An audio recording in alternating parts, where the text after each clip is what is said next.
Hey guys, welcome to Whisper of Charleston. My name is Savannah. Today we're going to do the Charleston's Jews community. This is written by Robert N. Rawson, attorney, historian, and author of the Jewish Confederates, and Dale Rosengarten, curator of the Jewish Heritage Collection in the College of Charleston and co-editor of a portion of the People, the 300 Years of Southern Jewish Life. Charleston is home to one of the oldest Jewish settlements in the United States.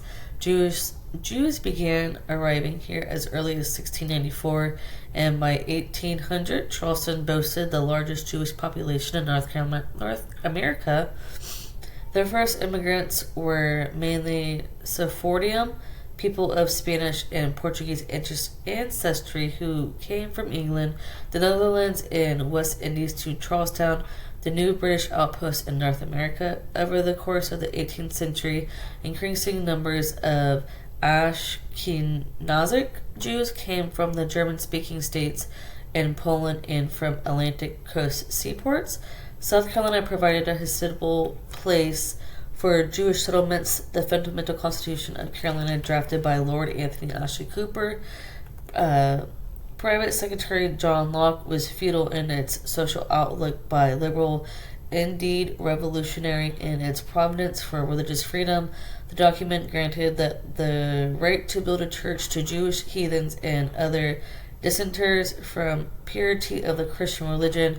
Everyone except Catholics. Jews could become citizens and vote, unlike the Jews of Europe and most Jews elsewhere in America. In 1749, Charleston's Jewish community established a congregation of Kodoza Beth Elohim, Elohim, or Holy Congregational House of God, commonly known as KKBE. The Cumming Street Cemetery, one of the oldest Jewish burial grounds in North America, was purchased by the DaCosta family in 1754 and transferred 10 years later to KKBE. Congregants worshipped first at a private house on State Street near Queen, but in 1794, the congregation built a handsome sanctuary on Hassel Street in its interior based on Ladson Great Sephardic Synagogue, the Beavis Marks. The building had originally had a wooden fence along the street, but in 1919 the iron and masonry fence that stayed was put in place. Jewish Charlestonians were well integrated into the fabric of the city. Most supported the patriot cause in the American Revolution, with more than a score serving in militias, several as officers. Francis Salvador, a delegate to the Revolutionary Provincial Congress, was the first Jew to hold election public office in the New World. He was killed in scalp by Tory lead Indians on August 1st of 1776. He was also the first Jew to die for American independence. In 1824, a group of descendants from KKBE created the Reformed Society of Israelites, the first attempt to modernize Judaism in the Western Hemisphere. They agitated to reform the traditional Sephardic liturgy, liturgy, by shortening the services using English prayers in place of Hebrew, Spanish, or Portuguese, and including a sermon in the English delivered by the rabbi. The Reformed Society disbanded within a decade and of its founding, but in 1840 their days arrived. The original synagogue had been destroyed in the Great Fire of 1838, which enveloped Ashboro and vicinity, replaced by a Greek Revival temple, the preferred style of institutional building across the burnt district. The new synagogue featured the organ and the balcony, an innovation that caused the traditionalists to form their own congregation, Shearith Israel, remnants of Israel. Jews and Gentiles turned out in March of 1841 to dedicate KKBE's new sanctuary. They sang the hymns composed by the poet of Penna and heard the Reverend Gustavus Poznanski declared, "The synagogue is our temple. The city, our Jerusalem, is happy land, our Palestine." In the 1840s, a wave of Jewish immigrants from the German states and Poland changed the composition of Charleston Jewish community. As early as 1852, a group of newcomers began meeting under the leadership of Rabbi Hirsch V's Margalis Levine, who was an ordained in Lithuania and has recently arrived from Poland. This group formally organized in 1855 as B'rith Shalom, now B'rith Shalom, or Covenant of Peace, the first Ashkenazic congregation in South Carolina and one of the first in the South. In 1874, members broke ground as a synagogue on St. Philip Street. Today, this site is occupied by the College of Charleston's Simmons Art Center. If I have any Jewish listeners, please correct me on the pronunciations. If y'all want to send like voice clips on like Messenger or Instagram or emails, please do, because I would like to hear the right ways to say some of this. Like other people of their social class, a majority of Charleston's Jews in the antebellum era owned slaves, and many served in high political and civic positions. Among the most notable, shipping magnate Moses Cohen Mordecai, who lived at 69 Meeting Street, was elected state representative in 1846 to 1848 and senator from 1855 to 1858. Jewish Charlestonians rallied to the Confederate cause. Dozens of young men joined the army. Women manned the home front and worked in hospitals. Phoebe Yates Levy Pember raised the 301 East Bay Street, became the first female administrator of Chimborazo Hospital outside of Richmond, Virginia. M.C. McCarty's steamer, the Isabel, removed the federal defenders from Fort Sumter in April of 1861 and went on to become a blockade runner. Operating out of Baltimore after the war, Mordecai's company brought home the bodies of South Carolinians killed at Gettysburg at no cost to the families. The beginning of the 1880s and continuing into the 20th century, hundreds of Eastern European Jews immigrated to Charleston. They settled on King and St. Philip Street in 1911, founded their own congregations, Beth Israel. These newcomers, like their predecessors before them, wanted to acculturate and become American as quickly as possible.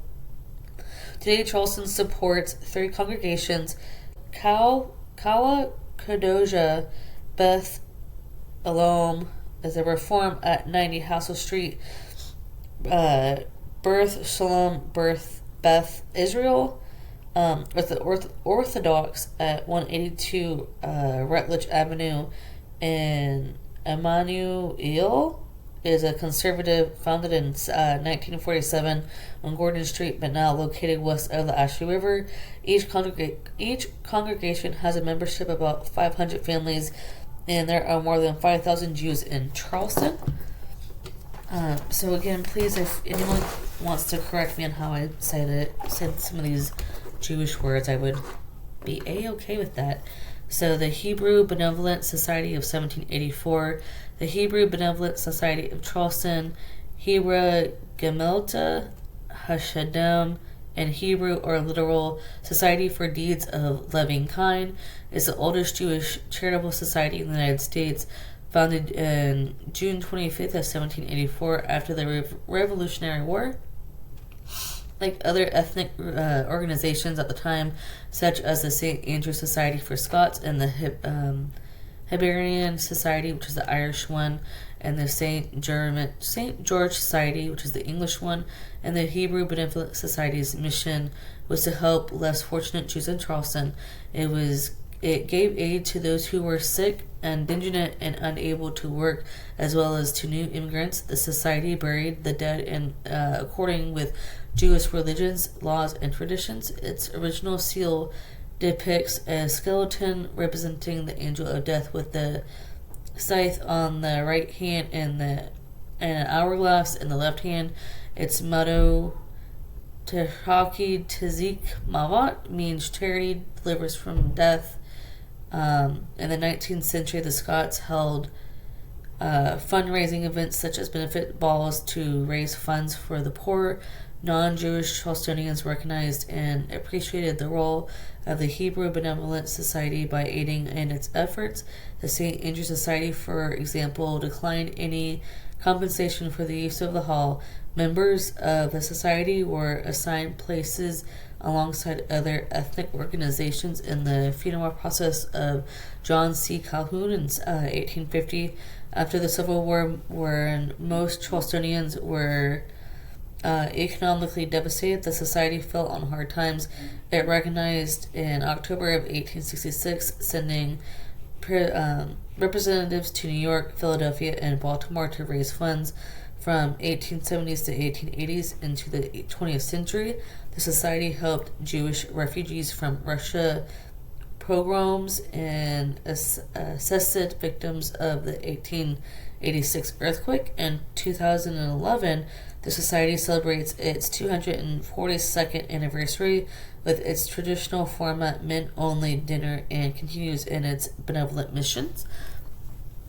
The Hebrew Benevolent Society was operating as an arm of Congregation Beth Elohim. Thus, however, the Hebrew Orphan Society is the oldest incorporated Jewish charitable organization in America that still exists.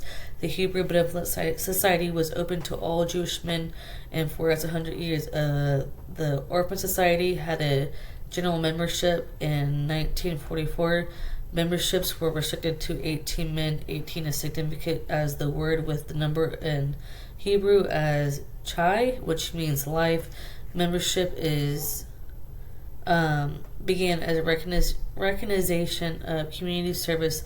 Today there are 36 double chai or life men and women. Membership is still by invitation. Doing good deeds, mitzvah, in the community is still a criteria for membership. The translated full name of organization is Society for the Relief of Orphans and Children of Indigent Parents. This name in Hebrew and English and the date of 1801 can be seen on a plaque between the second and third story windows of the Society buildings at 88 Broad Street. Although the Society owned the building from 1836 to 1932, they rarely housed orphans there. The Society gave money to families who kept orphans in their homes. When the first synagogue on Hassel Street burned in 1838, the congregation used Hebrew Orphan Society building for services while a new structure was being built on Hassel Street. Today, the organization gives scholarships to the College of Charleston and supports other organizations and gives medical aid to the community. So that is it for the Jewish community. And then after that, we'll be off to the Irish in Charleston. All right. Thank you for bearing with me with some of those challenging words. Sorry if I did not pronounce it right, or I'm sure I didn't come anywhere close to pronouncing it right. Again, if I have any Jewish listeners, please feel free to send me voice clips on how to say certain words. I'd like to hear it from y'all as opposed to a Google Translate.